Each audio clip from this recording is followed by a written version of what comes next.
మరొకసారి ఎజ్రా గ్రంథము 5వ అధ్యాయము మొదటి 2 వచనాలు. ప్రవక్తలైన హగ్గాయు, ఇద్దో కుమారుడైన జెకర్యాయు యూదా దేశమందును యెరూషలేమునందును ఉన్న యూదులకు ఇశ్రాయేలీయుల దేవుడైన యెహోవా నామమును ప్రకటింపగా, షయల్తీయేలు కుమారుడైన జెరుబ్బాబెలును యజాదాకు కుమారుడైన యెషువాయును లేచి యెరూషలేము నుండి దేవుని మందిరమును కట్టనారంభించిరి. మరియు దేవుని యొక్క ప్రవక్తలు వారితో కూడా నుండి సహాయము చేయిచు వచ్చిరి. 6వ అధ్యాయం 14వ వచనంలో, యూదుల పెద్దలు కట్టించుచు ప్రవక్త అయిన హగ్గాయి, ఇద్దో కుమారుడైన జెకర్యా హెచ్చరించుచున్నందున పని బాగుగా చెరిపిరి. ఈ ప్రకారము ఇశ్రాయేలీల దేవుని ఆజ్ఞ అనుసరించి వారు కట్టించుచు కోరేషు, దర్యావేషు, అర్తాహషస్థాన పారసిక దేశపు రాజుల ఆజ్ఞ చెప్పున ఆ పని సమాప్తి చేసిరి. అయితే మీకు నెహెమ్యా గురించి లాస్ట్ టైం చెప్పినప్పుడు అది చెప్పిన దాన్ని మీకు ఏమైనా గుర్తుంటే ఈరోజు చెప్పేది మీకు కొంచెం ఈజీగా ఉంటుంది. నెహెమ్యాకు ముందు వచ్చిన వాడు ఎజ్రా, ఎజ్రాకు ముందు వెళ్ళిన వాడు జెరుబ్బాబెల్.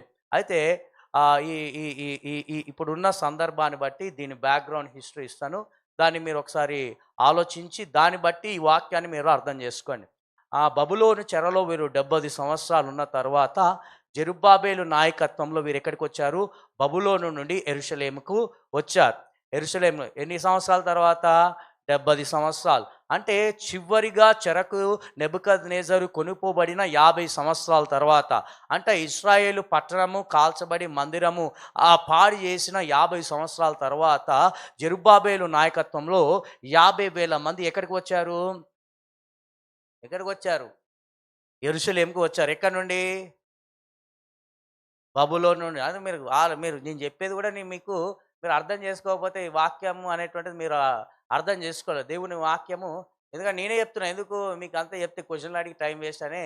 ఎక్కడి నుండి వచ్చారు, ఎక్కడికి వెళ్ళారు అంటే ఎక్కడి నుండి వచ్చారు? బబులోను నుండి యెరూషలేముకు వచ్చారు. ఎన్ని సంవత్సరాల తర్వాత? 70 సంవత్సరాలు చెరలో ఉండి వారు ఎక్కడికి వచ్చారు? యెరూషలేముకు వచ్చారు. ఇప్పుడు వీరు యెరూషలేముకి వచ్చిన 7వ నెలలో ఏం చేశారంటే మొదటగా బలిపీఠం కట్టారు. బలిపీఠం కట్టిన వచ్చే సంవత్సరంలో వీరు ఏం చేశారంటే మందిరం కట్టడం ఆరంభించారు. కట్టడం ఆరంభించిన 2 సంవత్సరాలకే అనేకమైన వ్యతిరేకత అదంతా కూడా మీరు 4వ అధ్యాయంలో చూడండి. ఆ వ్యతిరేకత అనేక మంది వీరికి ఆటంకపరచడం బట్టి 2 సంవత్సరాలకే ఆ దేవుని మందిరము కట్టనారంభించిన ఆ మందిరాన్ని ఏం చేశారంటే అది ఆగిపోయినది. ఏం చేశారు? కట్టడము ఆఫ్ చేశారు. ఎప్పుడు కట్టడం ఎప్పుడు ఆఫ్ చేశారు? 2 సంవత్సరాల కాలంలోనే వారు ఏం చేశారు? స్టార్ట్ చేసిన పనిని వారు ఆఫ్ చేశారు. ఎప్పుడు? 50 సంవత్సరాల తర్వాత తిరిగి వచ్చిన ఈ జనులు 50,000 మంది కట్టడం స్టార్ట్ చేసి 2 సంవత్సరాలకి వీరు ముగించారు. కానీ 6వ అధ్యాయము 14వ వచనం చూసినట్టు ఇప్పుడు ఈ మాట గుర్తుంది కదా? ఏమైంది? ఆగిపోయింది. ఏమైపోయింది? మందిరం కట్టడం ఆగిపోయింది. ఎన్ని సంవత్సరాల తర్వాత వచ్చి స్టార్ట్ చేశారు? 50 సంవత్సరాల తర్వాత. సరే 70 సంవత్సరాలు గుర్తుపెట్టుకోండి. 70 సంవత్సరాల చెరలో నుండి వచ్చిన 70 సంవత్సరాల తర్వాత వీరు ఏం చేశారు? ఈ కట్టడం స్టార్ట్ చేశారు. స్టార్ట్ చేసిన పని 2 సంవత్సరాలకి ఆగిపోయింది. ఇప్పుడు ఆగిపోయిన టైంలో ఇప్పుడు మనం ఎజ్రా గ్రంథం 5వ అధ్యాయం మొదటి 2 వచనాలు ఏంటంటే ఆగిపోయిన పనిని తిరిగి ప్రారంభించడానికి దేవుడు ఎవరిని పంపించాడంటే ప్రవక్త అయిన హగ్గాయిని, జెకర్యాని పంపించాడు. హల్లెలూయా. ప్రవక్త అయిన హగ్గాయి, జెకర్యా ఎప్పుడైతే దేవుని యొక్క వాక్కును, దేవుని యొక్క ప్రవచనాలను ఎప్పుడైతే ఇజ్రాయిల్ ప్రజలకు తీసుకొని రాగా వారు ఏం చేశారంటే దేవుని మందిరము తిరిగి కట్టడం ప్రారంభించారు. హల్లెలూయా. దర్యావేషు 2వ సంవత్సర కాలములో హగ్గాయి, జెకర్యా ఏం చేశారంటే దేవుని యొక్క వాక్కును ఎవరి యొద్దకు తీసుకొచ్చారు? ఈ యొక్క ఇశ్రాయేలు ప్రజల యొద్దకు తీసుకురాగా వారు ఏం చేశారంటే దేవుని మందిరము కట్టడం ప్రారంభించారు. హల్లెలూయా. అదే వారు దేవుని మందిరం, అది 6వ అధ్యాయం 14వ వచనంలో హగ్గాయి, జెకర్యా దేవుని వాక్యము చేత, దేవుని వాక్కుతో వారిని హెచ్చరించుచుండగా వారు పనిని ప్రారంభించారు. ఆ పనిని ప్రారంభిస్తూ వారు కొనసాగిస్తూ దేవుని వాక్యమును బట్టి, దేవుని యొక్క ఆజ్ఞ చొప్పున వారు చేయడమును బట్టి వారు ఏం చేశారంటే ఆ పనిని సమాప్తి చేసిరి. హల్లెలూయా. హల్లెలూయా. ఈరోజు ఈరోజు దేవుని వాక్కు ఏంటిది? దేవుని వాక్యం అంటే ఆగిపోయిన పని తిరిగి ప్రారంభించబడాలి అంటే ఈరోజు మనకి ఏం రావాలంటే దేవుని వాక్కు రావాలి. దేవుని వాక్యం ఎప్పుడైతే మన యొద్దకు వస్తుందో, మన హృదయాల యొక్క వస్తుందో, ఆ వాక్కు ఏం చేస్తుందంటే మనుషుల హృదయాలను కదిలింపజేసి, ప్రేరేపింపజేసి దేవుని పనిని చేయడానికి పురుకొల్పుతుంది. ఈరోజు మనం పురికొల్పకపోవడానికి గల కారణము, మనలో ఒక ప్రోత్సాహము కలగకపోవడానికి గల కారణం ఏంటంటే ఈ యొక్క మనుషుల మాటల చేత కాదు, కానీ దేవుని వాక్యం ఎవరినైతే తట్టుతుందో వారందరూ కూడా ఏం చేయబడతారంటే ప్రోత్సహించబడి, కదిలించబడి దేవుని పని చేయడం ప్రారంభిస్తారు. హల్లెలూయా. ఇప్పుడు హగ్గయి గ్రంథం ఇద్దాం. హగ్గయి గ్రంథం ఎందుకు? ఇప్పుడు ఏ ప్రవచనాలు వస్తే వీళ్ళు కదిలించబడ్డారు? ఏ గ్రంథము? హగ్గయి గ్రంథము మొదటి అధ్యాయం.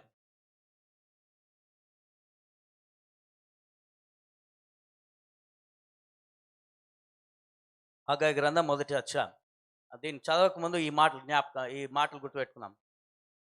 హగ్గయి గ్రంథంలో దేవుడు 6వ నెలలో మాట్లాడాడు, 7వ నెలలో మాట్లాడాడు, 9వ నెలలో మాట్లాడాడు. ఆ డేట్స్ నేను ఓన్లీ చెప్తాను, ఎందుకంటే డాడీ వచ్చే లోపల నేను ఫినిష్ చేయాలి కనుక. హగ్గయి గ్రంథం మొదటి అధ్యాయం మొదటి వచనంలో ఎన్నో డేట్ ఉన్నది.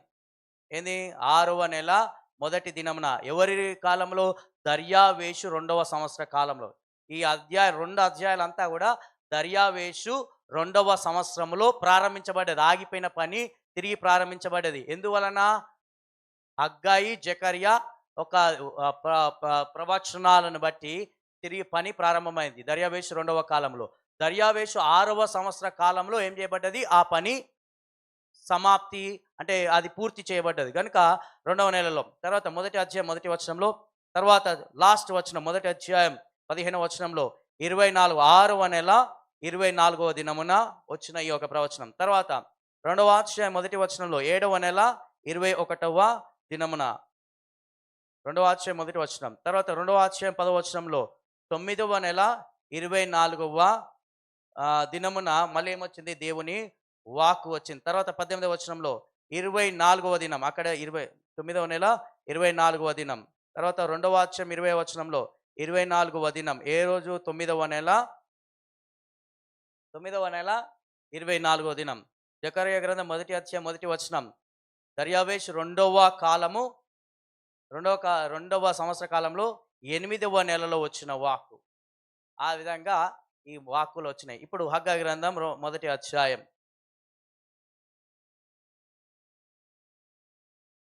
హగ్గయి గ్రంథం మొదటి అధ్యాయము.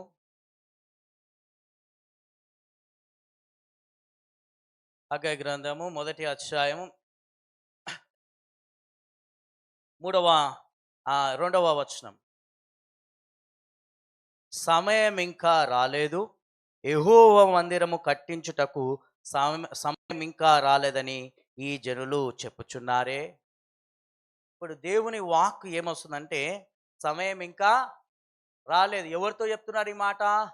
ఇశ్రాయేలు ప్రజలతో ఏం చెప్తున్నాడు? సమయం ఇంకా రాలేదు, యెహోవా మందిరం కట్టించుటకు సమయం ఇంకా రాలేదని ఈ జనులు చెప్పుచున్నారు. అంటే వీళ్ళ మైండ్ ఏమైంది? ఇంకా సమయం రాలేదు, దేవుని మందిరం కట్టే సమయం ఇంకా రాలేదు. ఒకసారి మనం ఆలోచన చేద్దాము.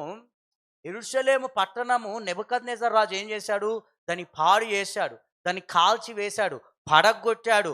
మందిరంలో ఉన్నవన్నీ కూడా పాత్రలను తీసుకొని వెళ్ళిపోయాడు. ఆ మందిరంలో పరిచర్య చేసే యాజకులను బబులోనికి తీసుకెళ్ళిపోయాడు. దాదాపు ఆ దేశ యూదులందరినీ కూడా ఎక్కడ తీసుకెళ్ళిపోయాడు? బబులోను చెరకు తీసుకెళ్ళిపోయాడు. 20-30 లక్షల మంది చెరలోనికి తీసుకెళ్ళిపోయబడిన ఈ యొక్క యూదులు తిరిగి కోరేషు ఆజ్ఞ చొప్పున మీరు ఎవరి ఇష్టానుసారంగా మీరు ఎవరి ఇష్టం ఉన్నదో వారు ఎక్కడికి వెళ్ళమన్నాడు? యెరూషలేముకి వెళ్ళి మీ పట్టణాన్ని కట్టుకోండి, మీ ఆలయమును, మీ మందిరమును కట్టుకోండి అంటే 20-30 లక్షల మందిలో ఎంతమంది వెళ్ళారు? జెరుబ్బాబెలుతోటి 50,000 మంది మాత్రమే వెళ్ళారు. అంటే ఈ 50,000 మందికి యెరూషలేము పట్టణం ఎలాగున్నదో తెలుసా తెలియదా? తెలుసు ఎలాగున్నది యెరూషలేము పట్టణము, పాడైపోయి ఉన్నది, అది కాల్చబడ్డది, అది పడిపోయినది. అంటే ఏమి కూడా అంటే అక్కడికి వెళ్ళి నివాసయోగ్యమైనది కాదు. ఎందుకు? నివాస స్థలము 50 సంవత్సరాలు నివాసము లేని పట్టణముగా తయారు చేయబడిన యెరూషలేము పట్టణానికి ఈ 50,000 మంది ఎందుకోసం వెళ్ళారు? దాన్ని బాగు చేయడానికి, ఆలయ మందిరం కట్టడానికి వెళ్ళారు. ఆ పట్టణపు ప్రాకారాలు కట్టడానికి వెళ్ళారు. ఆ పట్టణము బాగు చేయడానికి ఆసక్తితో, ఆశతో వీరు ఎక్కడి నుండి వెళ్ళారు? బబులోను నుండి యెరూషలేముకు వెళ్ళారు. ఎందుకోసం అంటే దాన్ని బాగు చేయాలి, మేము బాగు చేయాలి, దాన్ని సరి చేయాలి, దాన్ని కట్టాలి, దాని ప్రాకారాలు కట్టబడాలని ఒక ఆసక్తితోటి వెళ్ళిన వీరు ఇప్పుడు హగ్గాయి ద్వారా దేవుడు మాట్లాడుతున్న మాట ఏంటిదంటే ఇంకా సమయం ఇంకా రాలేదంటున్నారు. ఆశతోటే వీరు బయలుదేరారు. కానీ వీరు ఆశతో బయలుదేరిన వీరు ఎప్పుడైతే ఆ దేవుని మందిరము కట్టడం ఆరంభించిన 2 సంవత్సరాల తర్వాత ఆగిపోయినప్పుడు వీరికి కలిగిన ఆలోచన ఏంటిది అంటే ఇది ఇంకా సమయము కాదు. మన జీవితంలో కూడా మనలో ఉంటున్న ఆలోచన ఏంటిది అంటే మనము స్టార్ట్ చేసిన పని ఏదైనా ఆ పని ఏదో ఒక దాన్ని బట్టి ఏదైనా ఆగిపోయిందంటే మనం ఏమనుకున్నామంటే ఇది నా వల్ల కాదు, ఇది నా సమయము కాదు, ఇది నా చేత జరగబడేది కాదు. కానీ దేవుని వాక్కు ఏమని వచ్చిందంటే జెరుబ్బాబేలు నీతో ప్రారంభించబడ్డది నీతో ముగించబడుతుంది అంటున్నాడు. హల్లెలూయా. ఈరోజు దేవుడు మనతో మాట్లాడుతున్న మాట ఏ పనిని, ఏ ఆశతో దేవుని పనిని ప్రారంభించామో, ఏ ఆసక్తితో రక్షించబడి దేవుని కొరకు నిలబడాలనుకున్నామో, ఎలాంటి ఆపదలు, కష్టాలు, శ్రమలను బట్టి ఆగిపోయామో ఈరోజు నా సమయం కాదనుకుంటున్నాం. కానీ దేవుని మాట ఈరోజు ఏమని సెలవిస్తుందంటే ఆగిపోయిన నీ పనిని, ఆగిపోయిన నీ జీవితాన్ని తిరిగి నేను ప్రారంభిస్తాను అంటున్నాను. నీతోనే నేను ముగిస్తాను. ఎందుకంటే నిన్ను ఏర్పరచుకున్నాను. హల్లెలూయా. నిన్ను ఎన్నిక చేసుకున్నాను, నీ ద్వారా జరిగిస్తాను అంటున్నాడు. ఈరోజు జరిగించబడాలంటే, ఈరోజు మన హృదయాలు ఆగిపోయిన పని తిరిగి ప్రారంభించబడాలంటే మన జీవితంలో ప్రవక్త కావాలి, దేవుని దగ్గర నుండి వాక్యము కావాలి. ఈరోజు మన హృదయాలు కదిలించబడాలంటే దైవజనుడు కావాలి. ఎప్పుడైతే దైవజనుడు, ప్రవక్త దేవుని వాక్యాన్ని మన హృదయానికి తీసుకొస్తాడో అప్పుడు మన జీవితాలు ఏమైతాయి అంటే మన హృదయాలు కదిలించబడతాయి. హల్లెలూయా.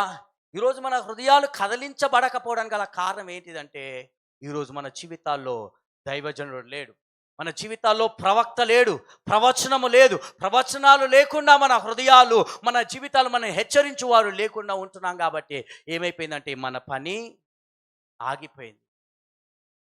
అందుకని ఇక్కడ చెప్తున్నాడు సమయం ఇంకా రాలేదు. వచ్చిన వారు ఆశ, అసలు పాడైపోయిన పట్టణానికి వచ్చారంటే వీరు ఆసక్తి కలిగిన వారా కాదా? ఇప్పుడు మనం ఇక్కడ నుండి అమెరికా పోమంటే అందరం రెడీ అయ్యి వెళ్తామా లేదా? చెప్పండి. అమెరికాకి వెళ్ళాలంటే అందరం వెళ్తాం. వెళ్ళిపోయి ఆదిలాబాద్లో మారుమూల గ్రామానికి వెళ్ళమంటే వెళ్తామా? కానీ వీరు ఆ యెరూషలేము పట్టణానికి వెళ్ళడానికి ఇష్టపడుతున్నారంటే వీరు ఆసక్తి లేకుండానే ఉన్నారా? ఒక దృక్పథం ఉన్నదా లేదా? వీరు గురి కలిగిన వారా కాదా? ఈరోజు మనము క్రీస్తులో రక్షించబడిన దినము నుండి ఈరోజు మనం ప్రారంభించిన పని అంటే ఏ ఆసక్తితో వచ్చామా, లేకపోతే ఏదో టైంపాస్కి వచ్చి చూసిపోదాం ఎలాగున్నదని వచ్చామా దేవునిలోనికి? ఆసక్తి దేవుని ప్రభు కొరకు బ్రతకాలి, ఆయనను సేవించాలి, ఆయన నామాన్ని ఘనపరచాలి, ఆయన మహిమపరచాలన్న ఒక గురితో ఆ విశ్వాసంతో వచ్చామా లేదా? ఆ విశ్వాసం ఈరోజు ఉన్నదా? చెప్పాలి. మనము ప్రారంభించిన దినమున ఉన్న విశ్వాసము ఈరోజు ఉన్నదా? ఎందుచేత ఆ విశ్వాసాన్ని కోల్పోయాము అంటే మనకి ఏం లేదంటే దేవుని వాక్కు మన హృదయంలోనికి రావట్లేదు, దేవుని వాక్యము రావట్లేదు. ఈరోజు దేవుడు మాట్లాడతాడు. అదే గొప్ప మందిరము, మహిమ కలిగిన మందిరము మహిమలేని మందిరంగా తయారైపోయింది. ప్రభావం కలిగిన పట్టణంలో ప్రభావం లేదు. ఈరోజు అలాంటి పట్టణానికి ఆశతో వెళ్ళిన వారు ఈరోజు ఆ పట్టణ వైభవం లేకుండా తిరిగి ప్రారంభించారు. పని చేశారా లేదా అంటే పని చేశారు. కానీ ఆగిపోయేసరికి, ఆటంకం కలిగేసరికి వీరి హృదయాల్లో 14 సంవత్సరాలు ఆగిపోయింది. 14 సంవత్సరాలు దేవుడు చూశారు, వీరు ప్రారంభిస్తారా లేదా చూశాడు. కానీ వీరు ఏం చేశారు? ఆగిపోయిన పనిని ప్రారంభించలేదు. కానీ వీరు ఏం చేశారు చూడండి. హగ్గయి గ్రంథం 1వ అధ్యాయం 3-4 వచనంలో, అందుకు యెహోవా వాక్కు ప్రత్యక్షమై ప్రవక్తయగు హగ్గయి ద్వారా సెలవిచ్చినదేమనగా, ఈ మందిరము పాడై ఉండగా మీరు సారంభి వేసిన ఇళ్లలో నివసించుటకు ఇది సమయమా? నా పట్టణము పాడైపోయింది, నా మందిరము పాడైపోయింది. ఇప్పుడు ఏమైంది? మీరు వచ్చిన వాళ్ళు ఫస్ట్ ఇల్లు కట్టుకోలేదు, కట్టారా? కట్టలే. వచ్చారు, వారు ఏదో చేసుకున్నారు, వారు రాగానే బలిపీఠం కట్టారు. తర్వాత మందిరము బాగు చేయడానికి స్టార్ట్ చేశారు. స్టార్ట్ చేసిన 2 సంవత్సరాలకి ఆగిపోయింది. ఆగిపోగానే వీళ్ళకి వచ్చిన ఆలోచన ఏంటంటే, ఇది దేవుని టైము కాదు, దేవుని సమయం కాకుండానే మనం త్వరపడి మనం ప్రారంభించామేమో, అందుకనే దేవుడు అడ్డగిస్తున్నాడు అనేటువంటి మాట, ఆ ఆలోచన వీరి హృదయాల్లో వచ్చింది. కానీ దేవుడు 10 నుండి 14 సంవత్సరాల తర్వాత దేవుడు ఎవరిని పంపించాడు? హగ్గాయిని, జకర్యాని పంపించాడు. హగ్గాయి, జకర్యా ద్వారా దేవుడు మాట్లాడుతున్నాడు. ఇది మీరు ఇళ్లలో ఉండే సమయమా? సారంభి వేసిన ఇళ్లలో నివాసం చేయడానికి ఇది సమయమా? నా మందిరము పాడైపోయి ఉన్నది, నా మందిరము కూలిపోయి, నా పట్టణము కూలిపోయి, ప్రాకారము లేని పట్టణములో నివాసము చేయడానికి ఇల్లులను ఏర్పరచుకున్నారే, పాడైపోయిన నా మందిరం మీకు జ్ఞాపకం రావట్లేదా? హల్లెలూయా. ఈరోజు మనకి ఏం జ్ఞాపకం వస్తున్నాయి? మన గృహాలు ఎలాగున్నాయి? మన కుటుంబాలు ఎలాగున్నాయి? మన కుటుంబంలో ఉన్న మన పిల్లలే ఏమైపోతున్నారంటే, మందిరము కన్నా ఈ లోకాన్ని ఇష్టపడతా ఉన్నారు. లోకంలో ఉండడానికి, లోకానుసారమైన స్నేహితులతో ఈ హాలిడేలో వారు ఎంజాయ్ చేయడానికి ఇష్టపడుతున్నారు. కానీ వారు అలాగా పాడైపోతున్న వారిని చూసినప్పుడు మన హృదయాలు దేని నిమిత్తం ఆనందిస్తున్నాయి? వారు పెద్దగా అయిపోయారు, నాకన్నా పొడుగైపోయారు, నాకన్నా మంచిగా ఉన్నారు, వారికి ఏం ప్రాబ్లం లేదు, ఆరోగ్యంగా ఉన్నాడు అన్న ఫీలింగ్లో మనం బ్రతుకుతున్నామా? ఈరోజు మనం జ్ఞాపకం చేసుకుంది, వాళ్ళు పాడైపోయినారు, వారు నశించిపోయినప్పుడు ఈరోజు నేను ఎలాగా ఉండగలుగుతున్నాను? నశించిపోతున్నా నా కుటుంబము, నశించిపోతున్న నా బంధుమిత్రులు, నశించిపోతున్న నా స్నేహితులు చూడగా నేను ఎలాగా మౌనంగా ఉండగలను? ఎప్పుడైతే నశించిపోతున్న వారి ఎడల మన ఆలోచన కలిగి ఉంటామో, వారి ఎడల మనం ప్రార్థన చేస్తామో, అప్పుడు దేవుని వాక్యం మనం దర్శిస్తున్నది. దేవుని వాక్యం ఎందుకు దర్శించట్లేదంటే, ఈరోజు ఏమైంది?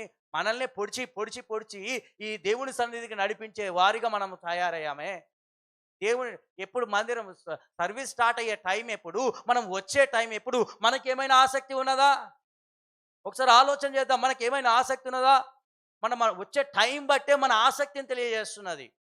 మనము దేవుని మందిర కొరకు మన తృష్ణ, ఆ దాహము, దేవుని వాక్యం వినాలన్న ఒక ఒక ఒక దాహం అనేటువంటిది మనలో ఎప్పుడు కనిపిస్తుంది అంటే, మనం దేవుని సన్నిధికి వచ్చే ఆ సమయంని బట్టే ఏ ఆసక్తి కలిగి ఉన్నామో మనకు తెలుస్తుంది.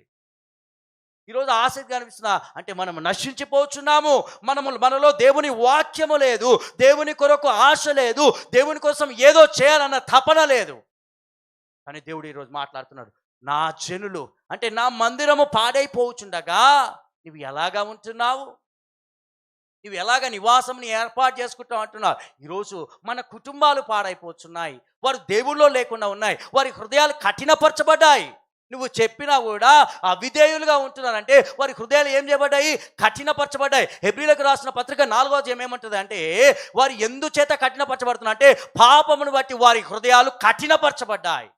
నీ హృదయాలు ఎలాగ కఠినపరచబడతాయి అంటే, పాపము చేత వారి హృదయాలు కఠినపరచబడతాయి. మన పిల్లలు ఎందుకు కఠినపరచబడుతున్నారు? వారు కఠినపరచబడి అవిధేయులుగా ఉంటున్నారు అంటే, పాపము చేత దేవుని నడతలను విడిచి దుర్నీతిలో వారు నడుచుకుంటున్నారు కనుక వారి హృదయాలు కఠినపరచబడ్డాయి. దేవుని వాక్యము చెప్పినా, ఎంత ఏమి చేసినా కూడా వారు ఏం చేయబడతలేదు అంటే, దేవుని వాక్యం వారిని కదిలించట్లేదు, ప్రేరేపించబడట్లేదు. కాబట్టి ఈరోజు వారి ఎడల ఎప్పుడైతే మనం తృష్ణ కలిగి ఉంటామో, దేవా నా పిల్లలు నశించిపోతున్నారు, వారు పాడైపోతున్నారయ్యా, వారిని చూస్తే ప్రభువా ఏమైపోతారో నాకు తెలియదయ్యా, నా తరము వారు ఎలాగ ఉంటారో ప్రభువా, వారిని చూస్తే ప్రభువా ఏ నిరీక్షణ కలగట్లేదయ్యా అన్న ఒక ఏడ్పు విజ్ఞాపన మన హృదయాల్లో ఉంటే, దేవుని వాక్యం ఈరోజు వారి కొరకే ఉన్నది. ఈరోజు దేవుడు చెప్పే ప్రతి మాట ఎవరి కోసం అంటే, ఆ ఏడుస్తున్న వారి కొరకు. అవును, నా జనులు నశించిపోతున్న వారు, నిజంగా నా కుటుంబం నశించిపోతున్నానన్న ఆలోచన, ఆ హృదయము నీలో నిజంగా ఉన్నదంటే, ఈరోజు దేవుడు మీతో మాట్లాడుతున్నా. హల్లెలూయా. దేవుడు ఎప్పుడు ఊరికే విడిచిపెట్టే దేవుడు కాదు, మనల్ని కదిలించి ప్రేరేపించే దేవుడు. ఆయన పనిని చేత పట్టి నడిపించడానికి ఆయన ఎల్లప్పుడూ మనల్ని చేతితో నడిపించే దేవుడై ఉన్నాడు. హల్లెలూయా. తర్వాత చూద్దాం హగ్గయి గ్రంథం 5వ వచనం, మొదటి అధ్యాయం 5వ వచనం. కాబట్టి సైన్యములకు అధిపతియగు యెహోవా సెలవిచ్చినదేమనగా, మీ ప్రవర్తనను గూర్చి ఆలోచించుకొనుడి. ఏం చెప్తున్నాడు? మీ ప్రవర్తనను గూర్చి ఏం ఆలోచించుకోమంటున్నాడు? నీ ప్రవర్తన ఎలాగున్నది? నీ హృదయం ఎలాగున్నది? ఇశ్రాయేల్ జనులతో హగ్గాయి దేవుని వాక్కు ఏం మాట్లాడుతుందంటే, నీ ప్రవర్తన గురించి ఆలోచించుకోనండి. నువ్వు బాగున్నావని నువ్వు అనుకుంటున్నావా? కాదు. నువ్వు సరిలేవు. నువ్వు ఎందుకు పాడైపోయిన నా మందిరం నీకు జ్ఞాపకం రావట్లేదంటే, నువ్వేం చేయలేదంటే, నీ హృదయము దేవుని ఎదుట, ఆయన ఎదుట నీ హృదయం సరిగ్గా లేదు, నీ ప్రవర్తన సరిగ్గా లేదు కనుక నీకు ఏమి ఆలోచన రావట్లేదంటే, పాడైపోయిన నా మందిరము ఆలోచన రావట్లేదు. వస్తున్నదా వీరికి? ఎందుని బట్టి? ఆ? వారి ప్రవర్తన, వారి ప్రవర్తన గురించి వారు ఆలోచన చేసుకోవట్లేదు. ఈరోజు మనం ఆలోచన చేసుకోవాల్సింది ఏంటంటే, నా కుటుంబం ఇలాగా ఉన్నది అన్నప్పుడు ఎందును బట్టి అయింది అంటే, నా ప్రవర్తన నేను ఆలోచించుకోవాలి.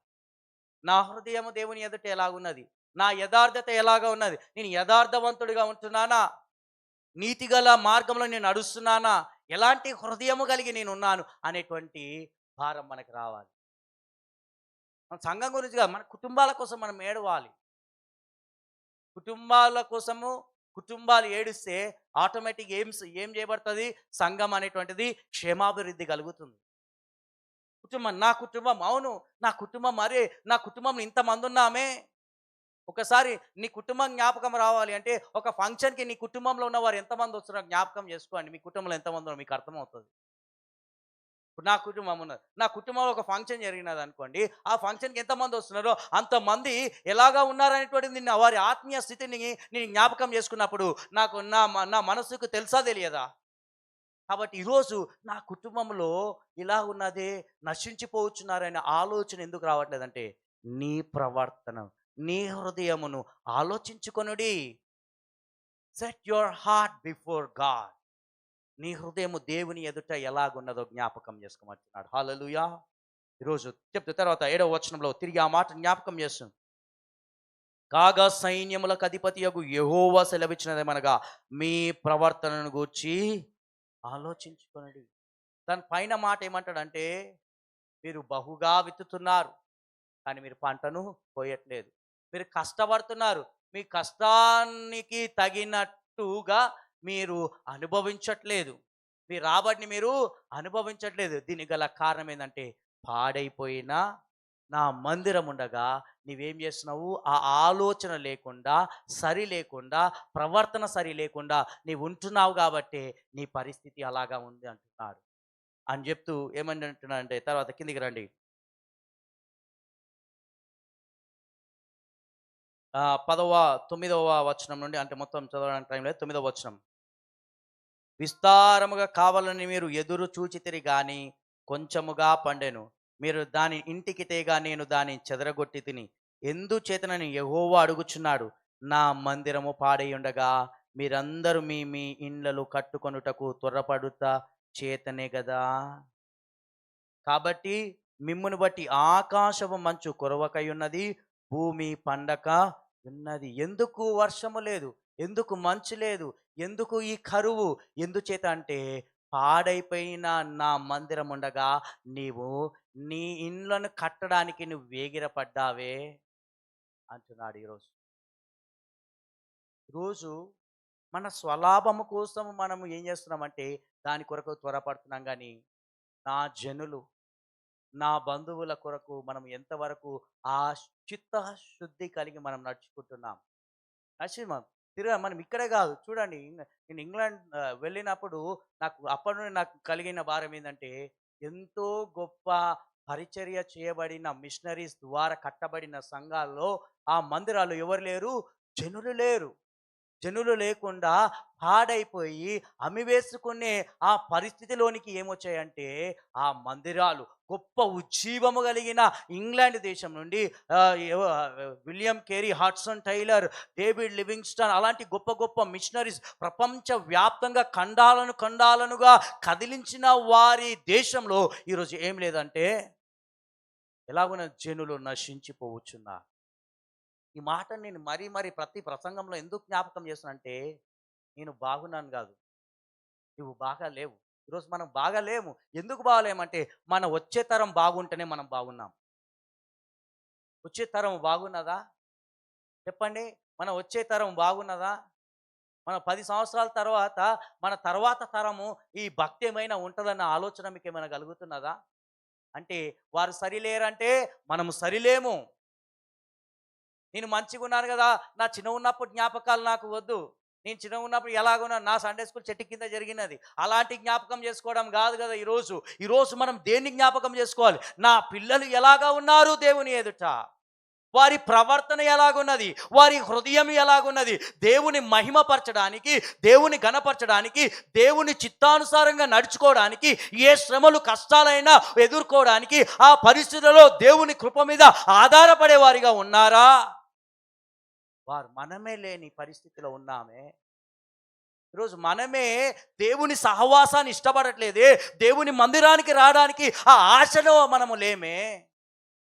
కానీ ఈరోజు మనం నడిపించాలి. ఈరోజు దేవుని వాక్యం ప్రతి ఒక్కరిని కదిలించును గాక. దేవుని వాక్కు ఒకడే, నీ ఏ పని అయితే ఆగిపోయినదో అది ప్రారంభించబడును గాక. ప్రతి ఇంటిలో అది ప్రారంభించబడును గాక. దేవుని పనిని అది దేవుడు స్థిరపరిచి నీ ద్వారా నా ద్వారా దేవుడు అది ముగించును గాక. నా పని నీ పని ఒకటే పని, వచ్చే తరమును నిలబెట్టడము, వారి ద్వారా తరములు దేవుడు వెలిగించును గాక. హల్లెలూయా. తర్వాత 12వ వచనం కాదు, టైం లేదు, 2వ అధ్యాయంకి వెళ్ళిపోదాం. 2వ అధ్యాయం ఒక్క నిమిషం.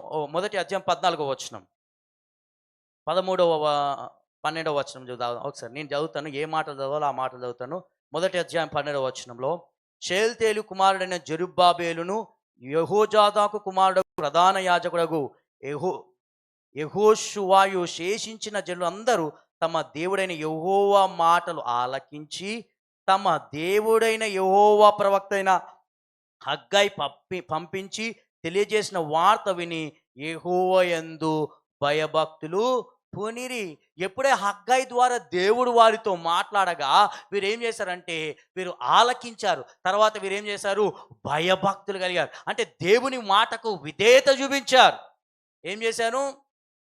విధేయత చూపించారు. తర్వాత దేవుడు ఏమంటున్నాడు చూడండి 13వ వచనంలో, అప్పుడు యెహోవా దూతైన హగ్గ యెహోవా తెలియజేసిన వార్తను బట్టి జనులకు ప్రకటించినదేమనగా, నేను మీకు తోడుగా ఉన్నాను, ఇదే యెహోవా వాక్కు. ఎవరైతే దేవుని మాటను వింటారో, దేవుని మాటను ఆలకించి దేవుని మాటకు విని లోబడతారో, దేవుడు ఇస్తున్న వాగ్దానం ఏంటంటే, నేను నీకు తోడుగా ఉన్నాను, ఇదే యెహోవా వాక్కు. హల్లెలూయా. చెప్పండి గట్టిగా, నాకు దేవుడు తోడై ఉన్నాడు. ఎవరికి తోడై ఉంటాడు? ఎందుకు తోడై ఉంటాడు? నేను విధేయత చూపించాను గనుక. విధేయత కలిగిన వారికే తోడై ఉంటాడు, విధేయత లేని వారికి కాదు. ఇది జ్ఞాపకం చేసుకోండి. నాకు దేవుడు చెప్పాడు కదా నాకు తోడు ఉంటాడని ఈ మాటను పట్టుకోవడం. దేవా, నేను విధేయత చూపించినట్లుగా నా కఠినత్వాన్ని తొలగించాలని ప్రార్థన చేయండి. హల్లెలూయా. ఎప్పుడైతే ఆ మాట చెప్పగా అప్పుడు చూడండి 14వ వచనంలో, షేల్తేలు యెహోవా యూదా దేశపు అధికారియగు షేల్తేలు కుమారుడైన జెరుబ్బాబేలు యొక్క మనస్సును, ప్రధాన యాజకుడగు యెహోజాదాకు కుమారుడైన యెహోషువ మనస్సును, శేషించిన జనులందరినీ మనస్సును ప్రేరేపింపగా వారు కూడి వచ్చి రాజైన దర్యావేషు యొక్క ఏలుబడి యందు 2వ సంవత్సరము 6వ నెల 24వ దినమున సైన్యములకు అధిపతియగు తమ దేవుని మందిరపు పని చేయ మొదలు పెట్టిరి.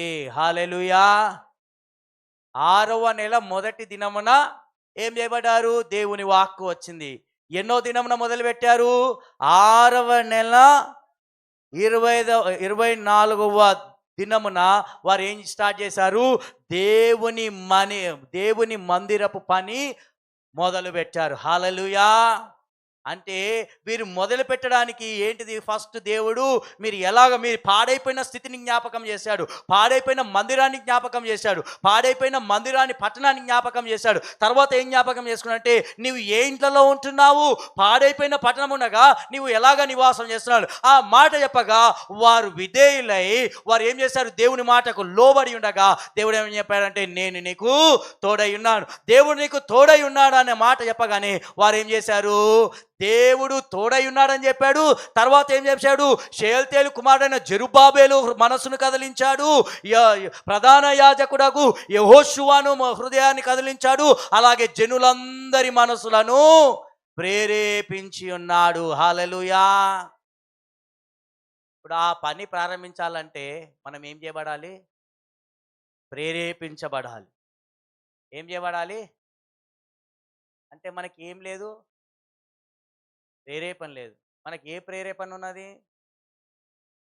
దేవుని మందిరానికి రాకుండా ఉండే ప్రేరేపణ, ఇళ్ళల్లో ఉండి నిద్రపోయే ప్రేరేపణ. అంటే సాతాను ఇంకా టైం కాలేదు, ఇంకా పాటలు అయిపోతాయి, ఇంకా పాటలు ఈ టైంకి అయిపోవు. అందుకనే పాటలు ఏ టైంకి అయిపోతాయో అది తెలియజేసేది ఎవరు? సాతానే. కరెక్ట్ టైం కంటే పాటలు అయిపోయే టైం తెలియజేసేది సాతానే. ఆరాధన ఎప్పుడు అయిపోతుందో తెలియజేసేది సాతానే. వాక్యం ఎప్పుడు స్టార్ట్ అయ్యి నువ్వు ఏ టైంకి వెళ్ళాలో మనం తెలియజేసేది అంతా కూడా సాతానే. కానీ దేవుని ఆత్మచేత నడిపించబడిన వారు, దేవుని ప్రేరేపణతోటి నడిపించబడిన వారు ఏ టైంకి వస్తారు? ఏ టైం ఉందో ఆ టైంకే వస్తారు. అంటే మనం ఏ ప్రేరేపణ కలిగి ఉన్నాం మీరు ఆలోచించుకోండి. అది ఏదో మీ మీద బురద వేస్తున్న ప్రయత్నం కాదు ఇది. ఒకసారి ఆలోచన, నిజమైన ప్రేరేపణ ఏది? దేవుడు ఇచ్చిన ప్రేరేపణ ఏం చేస్తాడు? మనల్ని దేవుని మందిరాన్ని నడిపిస్తాడు. తర్వాత డాడీ వచ్చిన 2వ అధ్యాయం, ఫాస్ట్ వెళ్ళాలి. 2వ అధ్యాయం 4వ వచనం. 2వ అధ్యాయం 4వ వచనం. ఆయనను యెహోవా ఆజ్ఞ ఇచ్చుచున్నదేమనగా, జెరుబ్బాబెలు ధైర్యము తెచ్చుకోము. ప్రధాన యాజకుడకు యెహోజాదాకు కుమారుడైన యెహోషువ ధైర్యము తెచ్చుకోము. దేశంలో ఉన్న సమస్త జనులారా ధైర్యము తెచ్చుకొని పని జరిగించుడి, నేను మీకు తోడుగా ఉన్నాను. ఇప్పుడు దేవుని వాక్యం ఏం చెప్తున్నానంటే ప్రతి ఒక్కరితో చెప్తున్నాను, జెరుబ్బాబెలు ధైర్యము తెచ్చుకొనుము, యెహోషువ ధైర్యము తెచ్చుకో. జనులందరూ కూడా ఏమవుతున్నారు? ప్రతి ఒక్కరు ధైర్యము తెచ్చుకొనుడి. దేని కొరకు? మందిరము కట్టడానికి ధైర్యము తెచ్చుకొనుడి. ఆటంకాలు ఉన్నాయా? కాదు. ఏం తెచ్చుకోండి? ధైర్యం తెచ్చుకోమంటున్నాను. ఒకసారి ఆలోచన చేయండి. జెరుబ్బాబెలు ఎవరు అంటే షేల్తీయేలు కుమారుడు. షేల్తీయేలు ఎవరు అంటే యెహోయాకీను యొక్క మనుమడు. యెహోయాకీను కుమారు ఎవరు అంటే షేల్తీయేలు. అంటే యూదులకు చివరి రాజు జెదెకియా అయినప్పటికీ కూడా జెదెకియా నియమించింది ఎవరు? బబులోను రాజు నియమించాడు. కానీ యూదా రాజులు అంటే యెహోయాకీము చేత నియమించబడిన వారు ఎవరంటే యెహోయాకీను. యెహోయాకీను కుమారుడు ఎవరంటే షేల్తీయేలు, అలాగే జెరుబ్బాబెలు.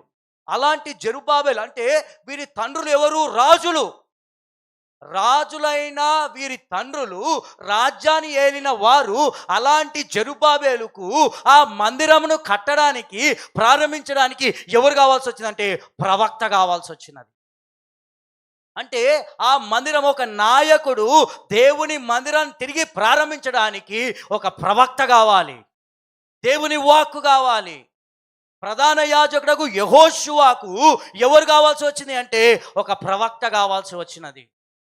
జనులందరూ కదిలించబడడానికి ఎవరు కావాల్సి వచ్చిందంటే ప్రవక్త కావాల్సి వచ్చినది.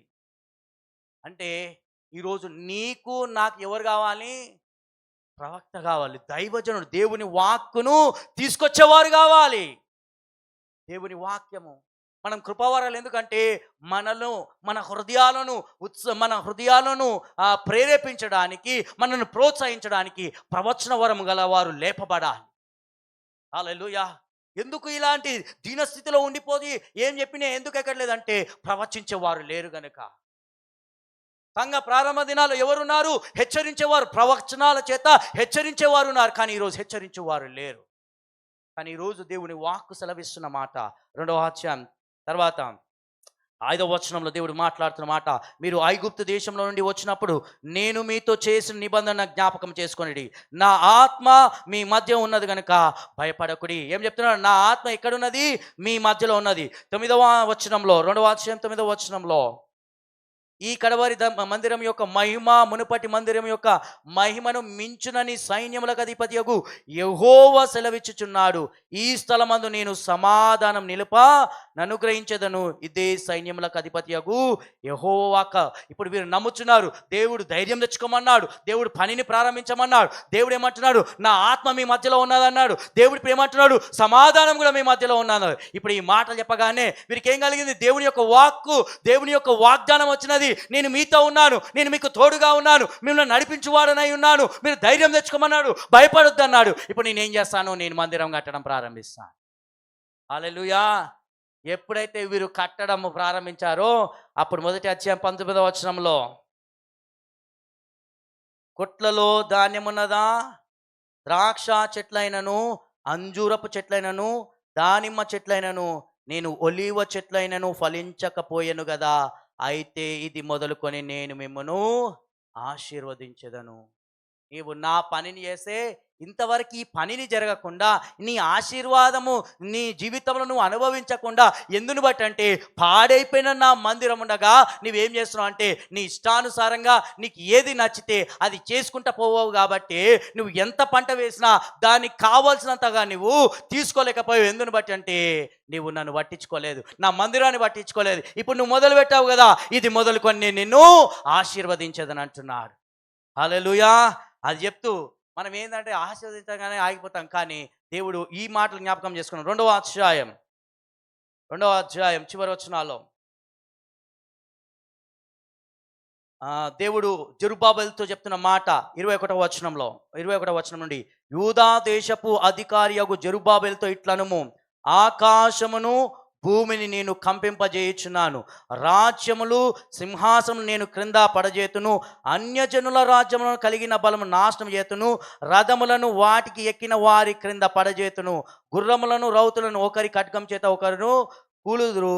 నా సేవకుడైన షేల్తీయేలు కుమారుడైన జెరుబ్బాబెలు, నేను నిన్ను ఏర్పరచుకొని ఉన్నాను గనుక ఆ దినమున నేను నిన్ను తీసుకొని నా ముద్ర ఉంగరముగా చేతును. ఇదే సైన్యములకు అధిపతియగు యెహోవా వాక్కు. దేవుడు జెరుబ్బాబెలుతో చెప్తున్న మాట ఏంది? జనులందరితో ఇది మొదలుకొని నేను నిన్ను మిమ్మల్ని ఆశీర్వదిస్తాను. కానీ జెరుబ్బాబెలుతో ఏం చెప్తున్నాడంటే, నేను ఏం చేస్తాను? ముద్ర ఉంగరముగా చేస్తాను, నీ రాజ్యములను పడద్రోస్తాను, రథములు ఏం చేస్తాయి? కూలిపోతాయి, అవన్నీ కూలిపోతాయి అని చెప్తున్నాడు. దేవుడు ఎంత గొప్ప వాగ్దానం. ఈరోజు జనులందరిలో ఒకలాగా ఉండాలా? జెరుబ్బాబెలులాగా ఉండాలా? మన స్థానం ఏది? జెరుబ్బాబెలు స్థానం అంటే దేవుడు ఏం వాగ్దానం చేస్తాడు? నేను ముద్ర ఉంగరంగా చేస్తాను అంటున్నాడు. లేదు, జనుల స్థానం అంటే ఇది మొదలుకొని నేను ఆశీర్వదించేదాన్ని. కానీ మన కోరిక, మన స్థానం ఏంటంటే జెరుబ్బాబెలు స్థానం.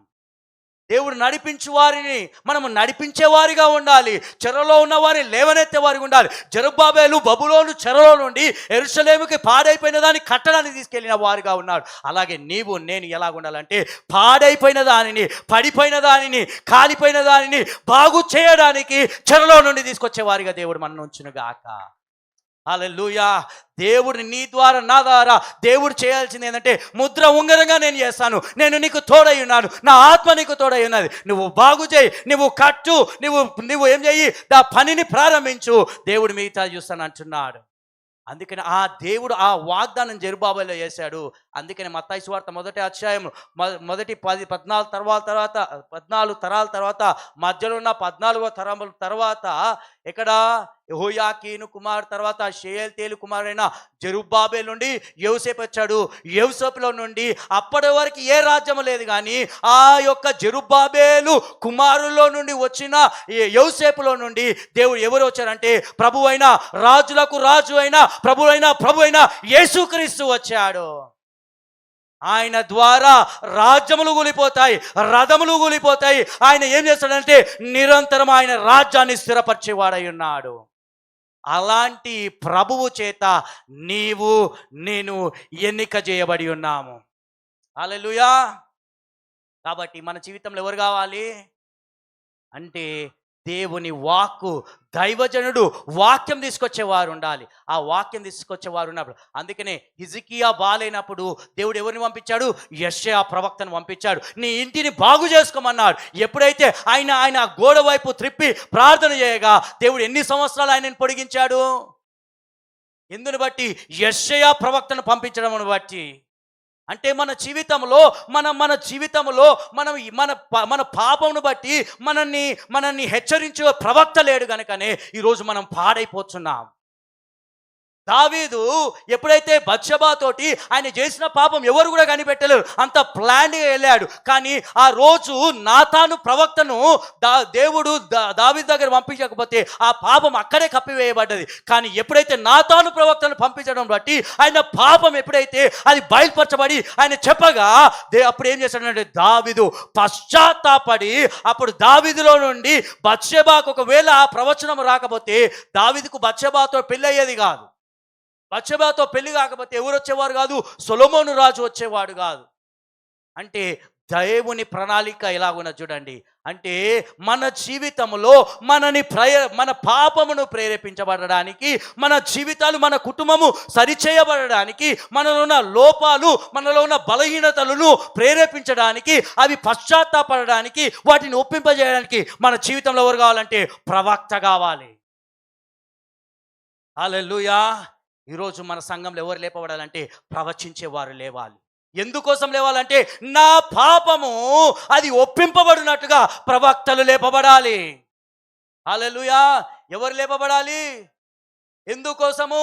నా కుటుంబము సరి చేయబడడానికి, నా ఇల్లు సరి చేయబడడానికి, నా హృదయము సరి చేయడానికి, నా యొక్క ప్రవర్తనను సరి చేసుకోవడానికి ప్రవచించేవారు లేపబడాలి. దేవుని వాక్కును బయలుపరచబడేవారు రావాలి. దేవుని వాక్యాన్ని ఎలాగ నిరార్థకం చేస్తున్నాం చూడండి. కానీ ఆ వాక్కును బట్టి మందిరము కట్టబడ్డది, ఆ మందిరము చేత ఆ పట్టణం కట్టబడ్డది, ఆ పట్టణం బట్టి అనేకులు ఆశీర్వదించబడ్డారు. ఆ యెరూషలేములోనికి తిరిగి దావీదు సింహాసనం నుండి ఆయన యుగ యుగాలు ఆయన ఏం చేయబోతున్నాడంటే 1000 ఏళ్ల పరిపాలన జరిగించి మనందరినీ యుగ యుగాలు నిత్యము ఆయనతో ఉండనివ్వబోతున్నాడు. అందుని బట్టి మనమందరం ఇప్పుడు ఎలాగ ఉండాలి అంటే, నా పని ఎక్కడైతే ఆగిపోయిందో, యెహోవా మందిరం ఆగిపోయింది. ఎందుని బట్టి ఆగిపోయిందంటే ఆటంకాల మధ్యలో ఆగిపోయింది. ఈరోజు నీ ఆత్మీయ స్థితి, మన ఆత్మీయ స్థితి ఎక్కడ ఆగిపోయిందో, ఏ ఉద్యమం ఎక్కడ ఆగిపోయిందో, ఏ ఆటంకాల చేత ఆగిపోయిందో, ఈరోజు దేవుని వాక్కు ఎవరి కోసం అంటే, అవునయ్యా నేను బాగు చేయడానికి నేను నిలబడుతున్నానయ్యా అన్న వారికి ఈరోజు దేవుని వాక్యం ఇది. దేవుడు నీ ద్వారా, నా ద్వారా దేవుడు కడుతున్నాడు.